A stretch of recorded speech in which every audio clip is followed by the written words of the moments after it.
Okay, so we're diving into something kind of cool today. Um, have you heard about these faceless YouTube channels? I've heard whispers. Right, like these channels raking in tons of cash and nobody even knows who's behind them. It's kind of wild. Very mysterious. Totally. And that's what we're going to unpack today. Like, how do they work? And especially, how does AI factor in all of this? Yeah, because we're looking at 4 YouTube videos, specifically folks claiming to have sort of cracked the code, earning $10,000 a month or more. No more. More. Yeah, one guy's even claiming $155,000 a month. Wow. Right? Like, whoa. That's a good month. That's a serious motivator to figure out if this is for real. Yeah, are these claims legit? Is it sustainable? Exactly. And that's the big question, because like they're saying it's perfect if you're camera shy, hate being on camera. Right. Or if you're short on time, or just the whole concept is fascinating. It is a fascinating idea. Right. So one of the channels we're looking at, it's all about like motivation and philosophy. Pretty simple stuff. Visually, no fancy editing or anything. Okay. And completely faceless. But they're saying they've made over $110,000 in 6 months just from people listening to their videos. Interesting. Right.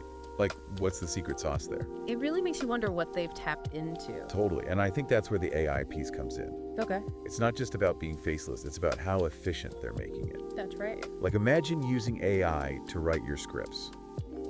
Do the voiceovers even edit the videos for you? Automating all those tasks that would normally take hours. Right.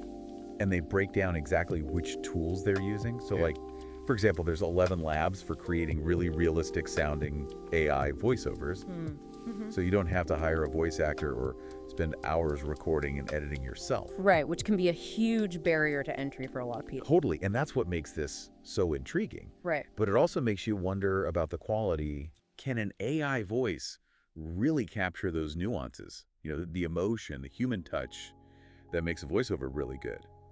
Yeah, that's the question, isn't it? Because we can all probably tell when something sounds a little too robotic. Exactly. And that's why I think strategy is still super important. Absolutely. Like one creator talked about this idea of deep volume of search, which I thought was interesting. So what's that mean exactly?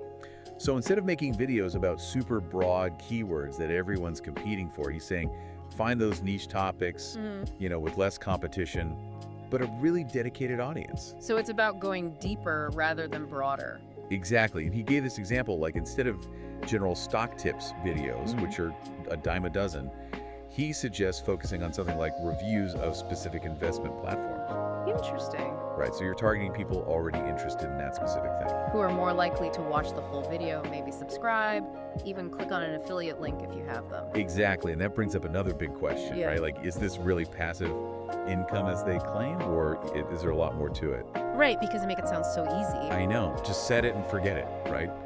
But they all say that the content itself is still crucial. Like, you can't just churn out generic AI stuff and expect to get rich. Right, garbage in, garbage out, as they say. Exactly. And that's where the human element still seems really important, even with all this AI. Totally. AI can generate words and images, but can it really capture a unique perspective, a compelling story? Right? Something that really grabs people's attention. Exactly. And I think that's what keeps people watching. 100%. So they all talk about this multi-step process. It's not just letting the AI run wild. They're still using their own creativity, and maybe even ChatGPT, to brainstorm ideas, do research, craft those engaging narratives. So it's more like AI is the tool in their toolbox, not the entire toolbox. Exactly. Like one guy walked through how he supposedly made a whole video about the movie IT using only AI. Okay, how to pull that off? So he's using ChatGPT to write the script, then Leonardo AI to create the visuals based on that script. Wow, so he's basically directing the AI. Right. And then he uses 11 labs for the voiceover. Yeah. But here's a pro tip he shared. Generate the voiceover one paragraph at a time. He said, if you do the whole script in one go, it sounds a little too robotic. Interesting little nuances like that can make a big difference. Right. And then to animate the images, he used this tool called Pixverse AI, so you don't even need a fancy animation studio anymore. It's incredible how accessible all this technology is becoming. I know, it's kind of mind-blowing. And then to top it all off, he uses this other tool called Minimax, which can apparently turn text prompts directly into video. Wow. Hold on, what? I know. It's like, whoa, the future is now. That is wild. Right. But even with all these cool tools, they all said the same thing. Content is king. Of course. You can't just churn out generic AI content and expect it to go viral. It still has to be engaging, it has to be informative, it has to offer real value to viewers. Right, and that's where understanding your audience and finding the right niche is so important. Absolutely. It's not just about what AI can create, it's about what people actually want to watch and listen to. It makes you wonder, though, right? Like, if everyone jumps on this AI bandwagon, is it really sustainable long term? Right. Will the internet just be a sea of AI-generated content? Exactly. And if so, how do you as a creator even stand out in all that noise? That's the million-dollar question, and it's interesting because they all seem to agree on one thing. What's that? It's not about ditching human creativity altogether. Right. It's not about AI replacing humans. It's about AI augmenting human capabilities. Exactly, like they're using AI to streamline certain tasks, but the core creative decisions, the storytelling, the unique perspective, that's still coming from them. So it's like having this powerful assistant that can handle the grunt work, but you're still the director calling the shots. Exactly, and that makes me think about the ethical side of all this. Mm. You know, if everyone starts using AI to make content, are we going to lose that human touch, that authenticity? It's a valid concern for sure. Like, if everyone's using the same tools, the same algorithms to create content, won't it all start to sound the same, look the same, feel the same? Right. And is that what people really want, or are they craving something more genuine, something that feels human? That's the big question, and I think it highlights the importance of using these AI tools thoughtfully and intentionally. So it's not just about what you can do with AI, but what you should do. Exactly. It's about finding that balance between leveraging the power of AI while staying true to your own creative vision. Which makes me think about another potential challenge with all this. What's that? The learning curve. I mean, we've thrown a lot of names out there. ChatGPT, Leonardo AI, 11 Labs, Pixverse AI. It's a lot to keep track of. It can definitely feel overwhelming, especially if you're just starting out. Right, like where do you even begin? Well, I think the key is to break it down into manageable steps. Okay, so instead of trying to learn every single tool out there. Exactly. Start with one or two that align with your specific goals. So like if you're struggling with writing scripts, maybe focus on ChatGPT. Right, and if creating visuals is your pain point, then dive into Leonardo AI or Midjourney.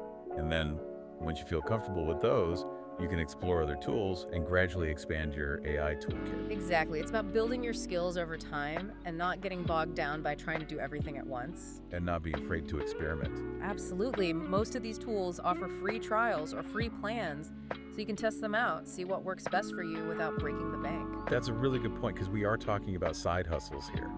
People are probably starting with limited budgets. Right, so it's about being resourceful and strategic with your investments. Okay, so let's say you've found your groove with the AI tools, you're creating engaging content, you found your niche.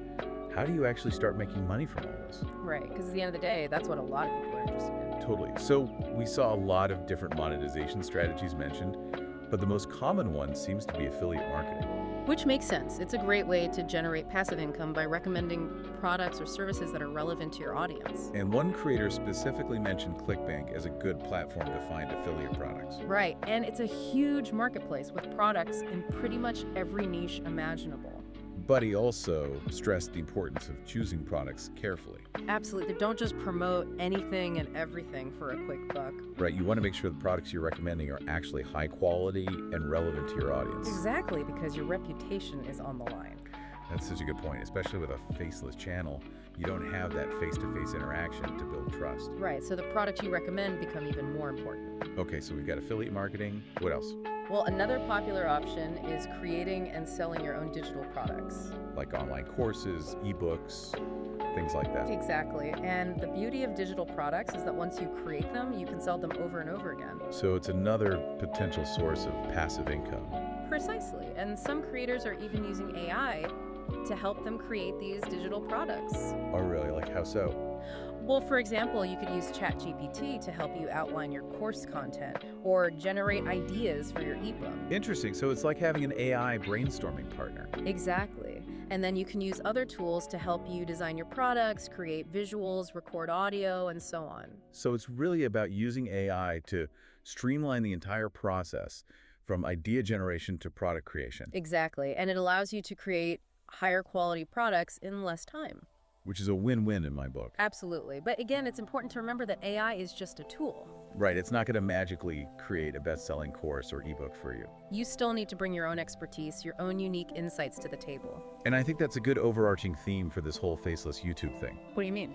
It's not about letting AI do all the work for you. It's about finding ways to use AI to enhance your own skills and talents. Exactly. It's about finding that synergy between human creativity and technological innovation.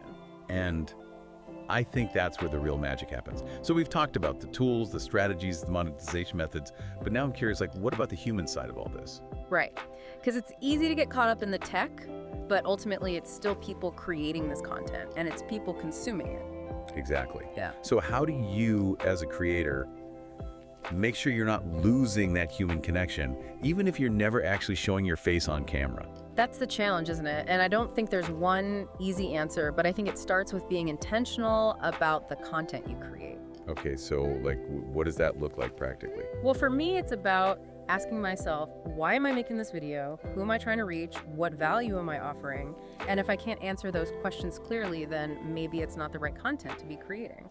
So it's about going beyond just chasing views or subscribers. Exactly. It's about creating something that you're genuinely passionate about, something that you believe in. Because I think that passion shines through even if you're not physically on screen. Right? People can tell when you're phoning it in versus when you're really excited about something. Totally. And I think that's what ultimately makes people want to watch and subscribe and engage with your content. Absolutely. It's about building that connection, that trust, even if it's through a screen. And I think that's something to keep in mind whether you're using AI tools or not. 100%. At the end of the day, it's about the human connection. So to wrap things up, any final thoughts for our listeners who might be feeling inspired to try out this whole faceless YouTube thing? Don't be afraid to experiment. You know, try different things. See what works for you, and don't be afraid to put yourself out there. Maybe we'll see you in the algorithm someday. That's right. The world of faceless YouTube awaits.